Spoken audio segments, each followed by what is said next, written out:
औज़ुबिल्लाहिमिनश्शैतानिर्रजीम बिस्मिल्लाहिर्रहमानिर्रहीम। रोज़ेफ़ॉर्म science theory के अंदर हम थर्ड चैप्टर पढ़ रहे हैं जो कि एरोसोल और इन्हीलेशन और स्प्रेज हैं। हमने इसका इंट्रोडक्शन पढ़ लिया था। इस वक्त हम एरोसोल का प्रिंसिपल भी पढ़ चुके हैं और हमने जो टॉपिक लास्ट लेक्चर के अंदर स्टार्ट किया था वो कंटेनर और वाल्व असेंबली था। कंटेनर का पार्ट हमने स्टार्ट किया था लेकिन वो भी कंप्लीट नहीं हुआ था। जहाँ तक किया था वहाँ से आगे कंटिन्यू करते हैं।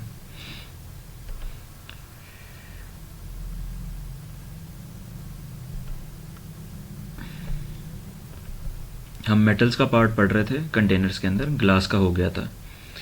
टिन प्लेटेड स्टील कंटेनर जो होते हैं मेटल्स के अंदर सबसे ज़्यादा ये यूज़ होते हैं एरोसोल्स के अंदर। दूसरी मेटल भी यूज़ होती हैं लेकिन ये ज़्यादा यूज़ होते हैं। इनसे जब एरोसोल कंटेनर बनाना होता है तो हम टिन प्लेटेड स्टील की शीट्स बाज़ार से परचेज़ करते हैं। ये शीट्स की फॉर्म में होता है, बताने का मकसद ये है थिन शीट्स जिनको एरोसोल कंटेनर की शक्ल के अंदर ढालने के लिए या सिलेंडर्स की शेप में ढालने के लिए इनको सीम किया जाता है। सीम होता है ट्रफ्स बनाना, क्रस्ट एंड ट्रफ बनाना, जो कि आप मैट्रिक एफएससी के अंदर पढ़ चुके हैं। उसके बाद इसकी सोल्डरिंग की जाती है। सोल्डरिंग होता है किसी भी दो मेटल्स को या एक ही मेटल के दो पार्ट्स को आपस में जोड़ना। इनकी सोल्डरिंग इस तरह की जाती है ताकि ये एक सील्ड यूनिट प्रोवाइड कर सकें। हम जानते हैं कि हमने इसको एक प्रेशराइज्ड पैकेज की फॉर्म देनी है, तो अगर हमारा जो सिलेंडर हम बना रहे हैं या जो एरोसोल कंटेनर हम बना रहे हैं वो सील नहीं होगा तो जो प्रेशर एक हमें ख़ास चाहिए वो नहीं बन पाएगा, जनरेट नहीं हो पाएगा, प्रेशर ड्रॉप होता रहेगा। जब रिक्वायर्ड हो टिन प्लेटेड स्टील के ऊपर डिफरेंट प्रोटेक्टिव कोटिंग भी कर दी जाती हैं कंटेनर के अंदर ताकि इसको कोरोजन से बचाया जा सके और फॉर्मुलेशन और कंटेनर का जो इंटरेक्शन हो सकता है उससे बचाया जा सके। डिफरेंट इनर्ट कोटिंग यहाँ पे यूज़ की जा सकती हैं। डिपेंड करता है कि फॉर्मुलेशन हम कौन सी यूज़ कर रहे हैं। जो कंटेनर हैं उनको केयरफुली एग्जामिन किया जाना चाहिए फिलिंग से पहले, ताकि ये इंश्योर किया जा सके कि जो भी हमने सीमिंग एंड सोल्डरिंग के प्रोसेस से कंटेनर्स बनाए हैं उनके अंदर कोई फ्लॉ नहीं है, उनके अंदर कोई प्रॉब्लम नहीं है, या फिर जो हमने प्रोटेक्टिव कोट किया है उसकी वजह से हमारी फॉर्मुलेशन को कोई प्रॉब्लम नहीं बन रहा। ये चीज़ पहले से इंश्योर होनी चाहिए। ये चीज़ भी इंश्योर करनी है कि जो हमने कंटेनर बनाया है वो प्रेशर को विथस्टैंड कर भी सकता है, रिक्वायर्ड प्रेशर को जो कि रिक्वायर्ड है प्रोडक्ट के एमिशन के लिए, डिस्पर्शन के एमिशन के लिए, या कि जो हमने कंटेनर बनाया है ये उससे वीक है और ये बर्स्ट आउट हो जाएगा। ये भी पहले इंश्योर होना चाहिए। और ये भी पहले इंश्योर होना चाहिए कि कहीं कोरोजन तो नहीं हो जाएगी एरोसोल कंटेनर के अंदर जो कि फॉर्मुलेशन के साथ रिएक्ट कर सकती है। एल्युमिनियम कंटेनर्स भी यूज़ किए जाते हैं। एल्युमिनियम कंटेनर जो बनाए जाते हैं वो 1 यूनिट के तौर पे बनाए जाते हैं। उनको सोल्डरिंग नहीं की जाती, वो पहले से ही एक यूनिट की फॉर्म में बना रहे हैं तो उनको आपस में जोड़ना नहीं पड़ेगा। वो सिलेंडर की फॉर्म में या एरोसोल कंटेनर की फॉर्म में ही बनाया जाता है मोल्डिंग के थ्रू। एक्सट्रूजन का मेथड हम यूज़ कर सकते हैं इनको बनाने के लिए। अगर हम एलुमिनियम यूज़ कर रहे हैं, और डिफरेंट और मेथड भी हैं जिनके अंदर हम सीमिंग का मेथड यूज़ नहीं करते, और इसीलिए इन मेथड्स को सीमलेस मेथड बोला जाता है। तो ये बेहतर होते हैं और जो लीकेज का ख़तरा होता है इनमें कम होता है। ये इनका एक एडवांटेज है। सीम टाइप ऑफ कंटेनर हैं उनके ऊपर जो सेफ्टी देते हैं लीकेज से। दूसरा, ये और मेटल की निस्बत थोड़े से ज़्यादा कंपैटिबल हैं। इनकम्पैटिबिलिटी बहुत कम है, बहुत कम चीज़ों के साथ एलुमिनियम रिएक्ट करेगी। ज़्यादातर फॉर्मुलेशन के साथ ये इनकम्पैटिबल इनर्ट ही रहेगी। और एलुमिनियम के अंदर हम जानते हैं कि कोरोजन का ख़तरा भी नहीं होता। अगर हम करें स्टेनलेस स्टील की बात, तो स्टेनलेस स्टील चूँकि भारी होता है, वज़न इसका ज़्यादा होता है, तो जो ज़्यादा बड़े एरोसोल कंटेनर्स हैं उनको बनाने के लिए स्टेनलेस स्टील यूज़ नहीं किया जाता। लेकिन स्मॉल कंटेनर्स को बनाने के लिए, ऐसी फार्मूलेशन जो बहुत थोड़ी क्वांटिटी में यूज़ होनी है, उनको कंटेनर को बनाने के लिए स्टेनलेस स्टील यूज़ किया जाता है। और केमिकली इसके अंदर रेजिस्टेंस ज़्यादा होती है और ज़्यादा इनर्ट होता है दूसरी मेटल की निस्बत, फार्मूलेशन से रिएक्ट नहीं करता। जो मेन प्रॉब्लम आती है, अभी तक तो हम फ़ायदे बता रहे हैं, इसके जो मेन नुकसान इसका बताया जाता है वो ये है कि ये इकोनॉमिकल नहीं है।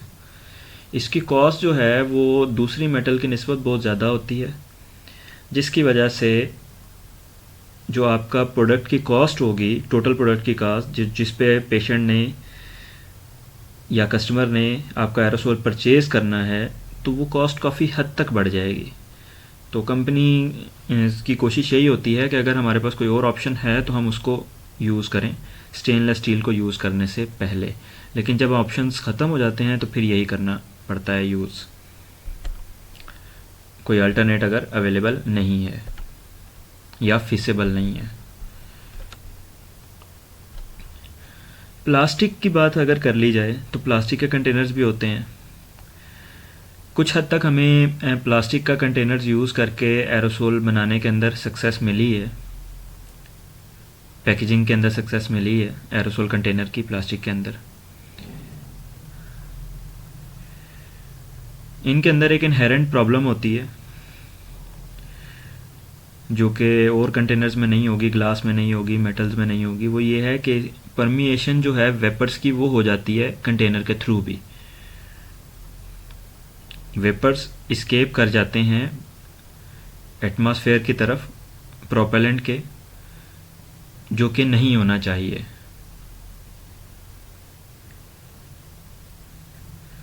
वहाँ पे हम प्लास्टिक यूज़ करते हैं जहाँ पे प्रोपेलेंट की अमाउंट कम यूज़ कर रहे हैं।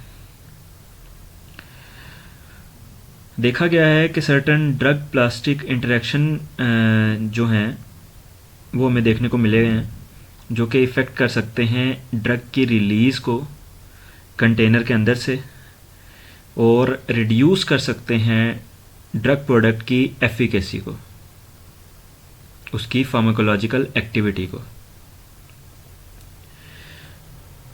कंटेनर के बाद हम आ जाते हैं वाल्व असेंबली पे। वाल्व और वाल्व को प्रॉपरली काम करवाने के लिए जो सारी चीज़ें रिक्वायर्ड होती हैं उन सबको मिला के हम कहते हैं वाल्व असेंबली। इसको हम डिटेल से पढ़ते हैं। वाल्व असेंबली में क्या क्या चीज़ें होंगी उनको भी हम डिटेल से पढ़ेंगे इंशाल्लाह। Function of the valve assembly क्या होता है? जो मेन फंक्शन है वाल्व असेंबली का, पूरी वाल्व असेंबली की बात हो रही है, वाल्व अकेले की बात नहीं हो रही। The function of the valve assembly is to permit expulsion of the content of the can in the desired form। क्या फंक्शन होता है कि ये प्रोडक्ट को एक्सपेल करे, जो प्रोडक्ट कंटेनर के अंदर है या जो कैन के अंदर है, इन द डिज़ायर्ड फॉर्म, जिस फॉर्म में आप चाहते हैं। अगर आप इसको फोम की फॉर्म में चाहते हैं, आप ड्राई स्प्रे की फॉर्म में, ड्राई पाउडर की फॉर्म में चाहते हैं, आप कोरस वेट पाउडर की फॉर्म में चाहते हैं, आप स्टेडी स्ट्रीम की फॉर्म में चाहते हैं, उस तरह ये प्रोडक्ट को एक्सपेल करे डिज़ायर्ड फॉर्म के अंदर, और क्या करे कि ये प्रोडक्ट को एक्सपेल करे डिज़ायर्ड रेट के ऊपर। मतलब अगर आप पर सेकंड बात करें कि इतना प्रोडक्ट एक्सपेल होना चाहिए, उतना ही एक्सपेल हो। और अगर आप मीटर डोज वाल्व ले रहे हैं तो उसके अंदर एडिशनल चीज़ें हैं कि प्रॉपर अमाउंट या फिर प्रॉपर डोज के मुताबिक चीज़ों को एक्सपेल करे जो आपको फार्माकोलॉजिकल एक्टिविटी के लिए चाहिए। ये मेन पर्पसेस हैं वाल्व असेंबली के। सिर्फ वाल्व के नहीं, वाल्व असेंबली मुकम्मल की बात की जा रही है। वो तमाम चीज़ें जो वाल्व को काम करने में मदद देती हैं, वो सब चीज़ें मिला के हम वाल्व असेंबली बोलेंगे। जो मटेरियल यूज़ होते हैं वाल्व की मैन्युफैक्चरिंग के अंदर, उनका क्राइटेरिया ये है कि वो इनर्ट होने चाहिए फार्मूलेशन के साथ मिलकर कोई रिएक्शन ना करें और फार्मूलेशन में कोई चेंज ना लेकर आएँ। और साथ ही साथ ये FDA से अप्रूव भी होने चाहिए, क्योंकि हम फार्मास्यूटिकल एरोसोल बना रहे हैं। तो एक बार तो इनर्ट हो गए, लेकिन आपने उसको FDA से अप्रूव भी करवाना है उस मटेरियल को, अगर वो पहले से अप्रूव नहीं है। क्योंकि बहुत सारी ऐसी प्रॉब्लम्स हैं जो आपके सामने नहीं आई, जब FDA टेस्टिंग करवाएगा तो शायद उस वक्त सामने आ जाएं और ये चीज़ अप्रूव ही ना हो। तो बगैर अप्रूवल के इनर्ट चीज़ भी यूज़ नहीं करनी। इनर्ट ज़रूर होनी चाहिए, लेकिन साथ ही FDA अप्रूव भी होनी चाहिए। जो मटेरियल यूज़ होते हैं वेरियस वाल्व असेंबली के पार्ट्स बनाने के लिए, वो हो सकते हैं प्लास्टिक, रबर, एलुमिनियम और स्टेनलेस स्टील भी यूज़ किया जा सकता है। डिपेंड करता है कि फार्मूलेशन आप कौन सी यूज़ कर रहे हैं। ये उस फार्मूलेशन से जो भी चीज़ आप इनमें से सिलेक्ट करेंगे रिएक्ट नहीं करनी चाहिए। जो यूजुअल एरोसोल वाल्व असेंबली होती है, वो फॉलोइंग पार्ट जो अब मैं बताने लगा हूँ उनसे मिलकर बनती है। वन बाय वन सब पार्ट्स को डिस्कस करते हैं कि वाल्व असेंबली में चीज़ें कौन कौन सी आती हैं। सबसे पहले जो है वो है बेटा एक्चुएटर। इसकी इंट्रोडक्शन कई बार हो चुकी है, लेकिन मैं रिपीट करता हूँ। जो बटन होता है आप लोगों के पास एरोसोल को एक्टिवेट करने के लिए, जब एरोसोल आप यूज़ करना चाहते हैं तो जो बटन दबाते हैं और उसके बाद प्रोडक्ट एमिट होता है, वो जो बटन होता है वो एक्चुएटर होता है। The button that user presses. क्यों प्रेस करते हैं? ताकि वाल्व असेंबली एक्टिवेट हो जाए। क्यों वाल्व असेंबली एक्टिवेट हो? ताकि प्रोडक्ट की एमिशन हो जाए, प्रोडक्ट एमिट करे डिज़ायर्ड फॉर्म के अंदर डिज़ायर्ड रेट के ऊपर। ठीक है, ये एक्चुएटर ही है जो परमिट करता है वाल्व की इजी ओपनिंग और जब काम हो जाए उसके बाद वाल्व की इजी क्लोजिंग को।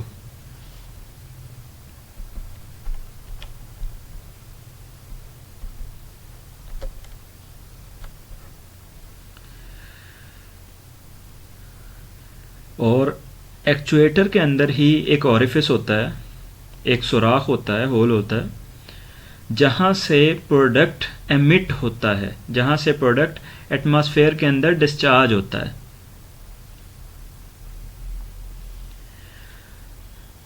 जो डिज़ाइन है इनर चैम्बर का एक्चुएटर के और size of the emission orifice,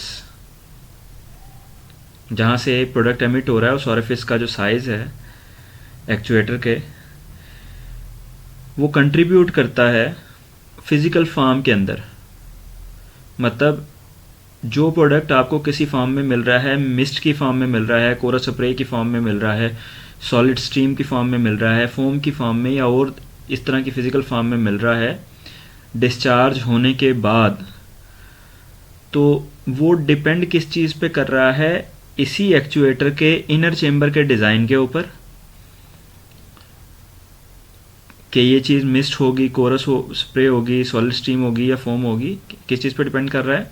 design of the inner chamber के ऊपर, किस चीज़ के? एक्चुएटर के। और इसी एक्चुएटर के अंदर जो ऑरिफिस बना हुआ है जहां से प्रोडक्ट एमिट होना है उसके साइज के ऊपर। टाइप और क्वालिटी प्रोपेलेंट की जो यूज़ किया है और एक्चुएटर का डिज़ाइन और एक्चुएटर की डायमेंशन, ये चीज़ें हैं जो कंट्रोल करती हैं एमिटेड प्रोडक्ट का पार्टिकल साइज़। कितना पार्टिकल साइज़ एमिट हो रहा है किन चीज़ों पे डिपेंड करता है, एक तो टाइप और क्वालिटी ऑफ प्रोपेलेंट पे और एक्चुएटर के डिज़ाइन पे और इसकी डायमेंशंस पे। इससे हमें कंट्रोल करने से हमें पता लग जाता है कि हम जो प्रोडक्ट एमिट करवाएंगे उसका पार्टिकल साइज़ कितना होगा। अगर ऑरिफिस लार्जर है और आपने प्रोपेलेंट जो है वो बहुत थोड़ी क्वांटिटी के अंदर यूज़ किया हुआ है, ऑरिफिस लार्जर है और प्रोपेलेंट जो है वो बहुत थोड़ी क्वांटिटी के अंदर यूज़ किया गया है, तो जो प्रोडक्ट एमिट होना है वो फोम की फॉर्म में एमिट हो सकता है या फिर एक सॉलिड स्ट्रीम की फॉर्म में एमिट हो सकता है। लेकिन अगर ऑरिफिस इसके अपोजिट हो जाता है, ऑरिफिस स्मॉल है और प्रोपेलेंट की क्वांटिटी आपने ज़्यादा यूज़ की हुई है, तो जो प्रोडक्ट एमिट हो रहा होगा वो स्प्रे या वेट मिस्ट की फॉर्म में एमिट हो रहा होगा, वेट ड्रॉपलेट्स की फॉर्म में एमिट हो रहा होगा। इसके बाद वाल्व असेंबली का जो अगला पार्ट है वो है स्टेम। ये एक्चुएटर को सपोर्ट करता है और डिलीवर करता है फॉर्मूलेशन को एक प्रॉपर फॉर्म के अंदर, एक्चुएटर के चैम्बर के अंदर। मतलब स्टेम ही है जो डिप ट्यूब से आगे है, जो कि एक्चुएटर को सपोर्ट कर रहा है, उसको अपनी जगह पे कायम रख रहा है, और फिर जो प्रोडक्ट डिप ट्यूब के थ्रू आया हुआ है उसको ये इनर चैम्बर जो एक्चुएटर का है वहाँ तक पहुँचा रहा है जहाँ से उसने इसको एमिट करवाना है। इसके बाद बारी आती है हमारे पास गैस्केट की। गैस्केट मजबूती के साथ स्टेम के साथ लगी हुई होती है। इसका काम यह होता है कि इसने प्रिवेंट करना है लीकेज को, फॉर्मूलेशन की लीकेज को, जब वाल्व क्लोज हो।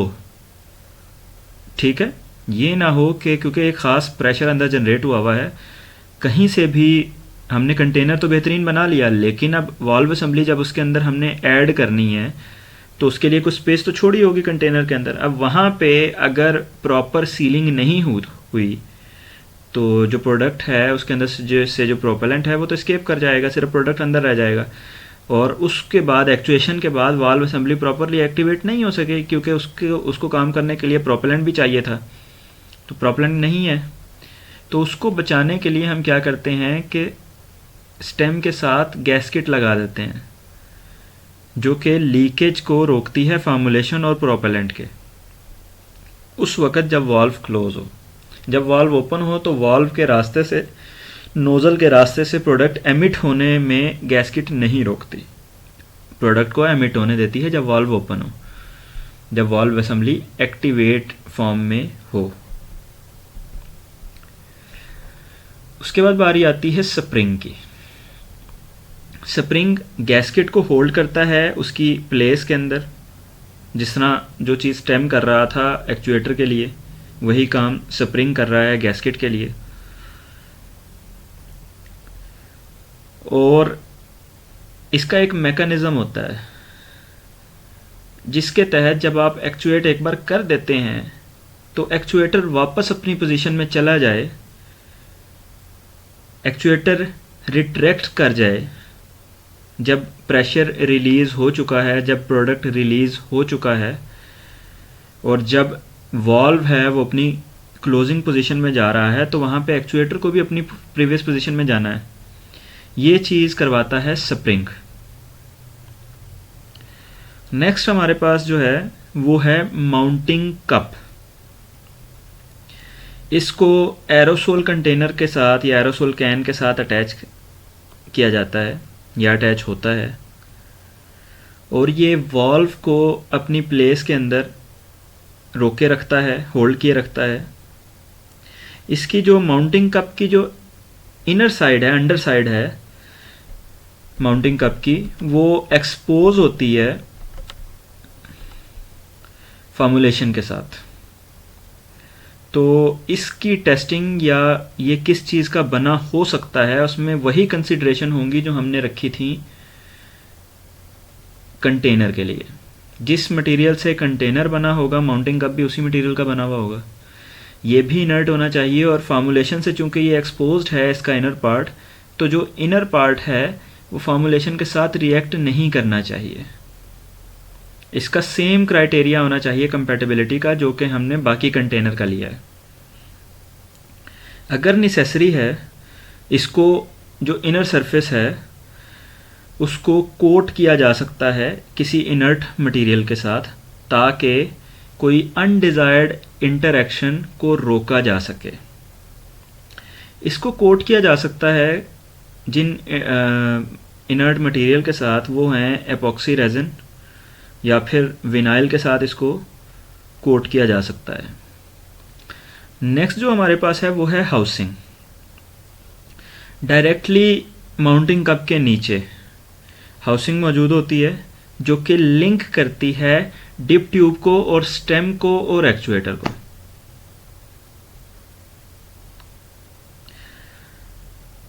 With the stem, its orifice help to determine the delivery rate and the form in which the product is emitted.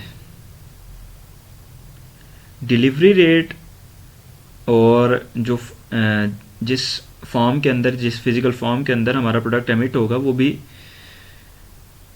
जो है उस पर हाउसिंग असरअंदाज होती है। 7th नंबर पे हमारे पास आती है डिप ट्यूब। मोस्ट इम्पॉर्टेंट हमारे पास पार्ट है वॉल्व असेंबली का, एरोसोल का। डिप ट्यूब हाउसिंग से स्टार्ट होती है और प्रोडक्ट के बॉटम तक जाती है। ये वही चीज़ है जो फार्मूलेशन को लेकर आएगी कंटेनर के अंदर से वॉल्व तक।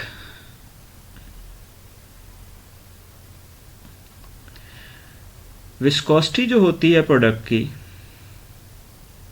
और इसका जो इंटेंडेड डिलीवरी रेट है, वो डिलीवरी रेट जो हमें रिक्वायर्ड है, ये चीज़ें डिक्टेट करती हैं लार्ज एक्सटेंट के ऊपर कि जो इनर डायमेंशंस हैं डिप ट्यूब की और हाउसिंग की, वो किस तरह की होनी चाहिए। अगर तो प्रोडक्ट विस्कस है और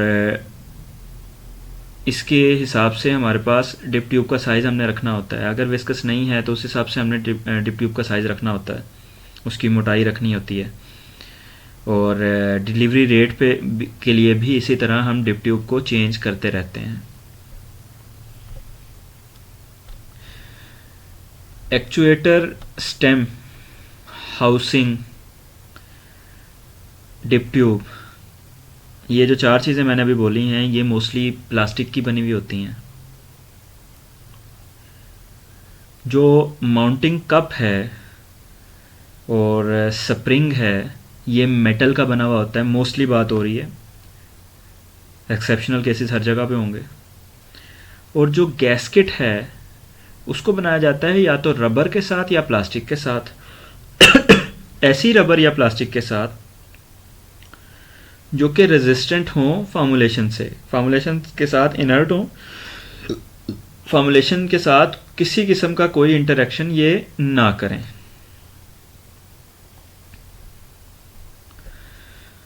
ये जो बेटा लेक्चर का पार्ट है जहाँ में हमने वॉल्व असेंबली और कंटेनर्स पढ़े हैं,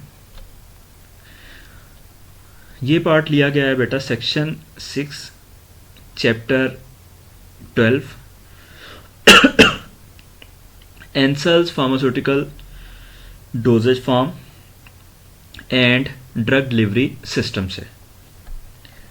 नेक्स्ट टॉपिक हमारे पास जो है वो है filling operation.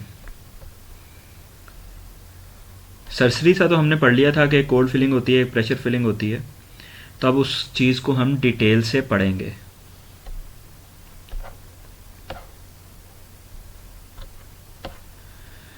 Fluorinated hydrocarbon gases जो होती हैं उनको लिक्विफाई किया जा सकता है, हम पहले भी पढ़ चुके हैं, कूलिंग के तरीके से कूलिंग करते हैं हम उनके बॉइलिंग पॉइंट से कम डिग्री सेंटीग्रेड के ऊपर या डिग्री फ़ारेनहाइट के ऊपर। या फिर जो दूसरा मेथड है उनको कंप्रेस किया जा सकता है रूम टेम्परेचर के ऊपर। ये जो दो फीचर्स हैं इनको यूज़ किया जा सकता है डिफरेंट एरोसोल्स को फिलअप करने के लिए। डिपेंड करता है कि फार्मूलेशन कौन सी है, जब हम डिटेल में पढ़ेंगे तो आप लोगों को इसके बारे में पता चलेगा। पहला जो हमारा टॉपिक है वो कोल्ड फिलिंग है, उसके बाद हम इंशाल्लाह डिटेल में प्रेशर फिलिंग भी पढ़ेंगे। इन कोल्ड फिलिंग,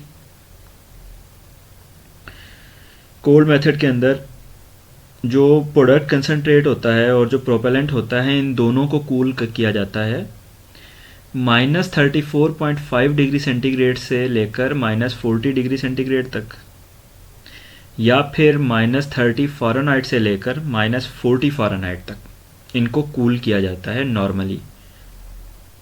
एक्सेप्शंस हो सकती हैं लेकिन नॉर्मली जो किया जाता है वो इस टेम्परेचर तक ही किया जाता है।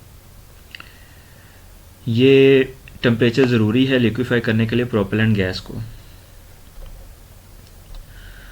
तो ये कूलिंग सिस्टम जो बना हुआ होता है जो इस टेम्परेचर तक प्रोपेलेंट गैस को कूल करता है वो मिक्सचर हो सकता है ड्राई आइस का और एसीटोन का। ड्राई आइस और एसीटोन को मिला के हम कूलिंग मिक्सचर बना लेते हैं, कूलिंग सिस्टम बना लेते हैं और जो गैस है उसको वहाँ पे लिक्विफाई कर लेते हैं उस टेम्परेचर के ऊपर जो ऊपर बताया गया है। इसके अलावा कोई मोर एलेबोरेट रेफ्रिजरेशन सिस्टम भी यूज़ किया जा सकता है अगर वो अवेलेबल है। जब प्रोडक्ट जो है वो चिल फॉर्म में आ जाता है, कोल्ड फॉर्म में आ जाता है और प्रोडक्ट कंसनट्रेट जो है उसको क्वांटिटेटिवली, क्वांटिटी के हिसाब से मीटर कर लिया जाता है, मेजर कर लिया जाता है और जो कंटेनर होता है अब हमने उसके अंदर उसको ऐड करना है तो कंटेनर को भी इसी टेम्परेचर पे कूल किया जाता है जिस पे हमने प्रोडक्ट कंसनट्रेट और प्रोपेलेंट गैस को रखा हुआ है। और जो लिक्विफाइड गैस है इसी टेम्परेचर पे ऐड की जाएगी। जो हैवी वेपर्स होते हैं लिक्विड प्रोपेलेंट के, जो कंटेनर के अंदर पहले से एयर मौजूद है उसको डिस्प्लेस कर देते हैं। तो एयर की डिस्प्लेसमेंट के लिए हमें कोई एक्स्ट्रा चीज़ रिक्वायर्ड नहीं होती ज़्यादातर। हाउएवर इस प्रोसेस के अंदर कुछ प्रोपेलेंट के वेपर्स हैं वो भी लॉस्ट हो जाते हैं, वो एस्केप कर जाते हैं फिलिंग जब हम कोल्ड फिलिंग कर रहे हैं। और जब सफिशेंट प्रोपेलेंट ऐड कर दिया गया हो तो जो वाल्व असेंबली होती है उसको इंसर्ट कर दिया जाता है और उसको क्रिम्प्ड कर दिया जाता है उसकी प्लेस के अंदर। मुकम्मल वाल्व असेंबली एक बार में ऐड कर दी जाती है। आज का टॉपिक बेटा यहीं तक है, लेक्चर का टाइम पूरा हो गया। तो इससे जो यहाँ तक का जो टॉपिक हमने तैयार किया है वो लिया गया है section 6 chapter 14 Ansel's pharmaceutical dosage form and drug delivery system से। अगले लेक्चर जो होगा वो इंशाल्लाह इंटरैक्टिव सेशन होगा और टाइम टेबल के मुताबिक जो भी टाइम आप लोगों को कम्युनिकेट किया गया है उसी के मुताबिक होगा। और इस लेक्चर का जो अगला पार्ट है इंशाल्लाह हम उस लेक्चर के अंदर कंटिन्यू करेंगे। अल्लाह हाफ़िज़।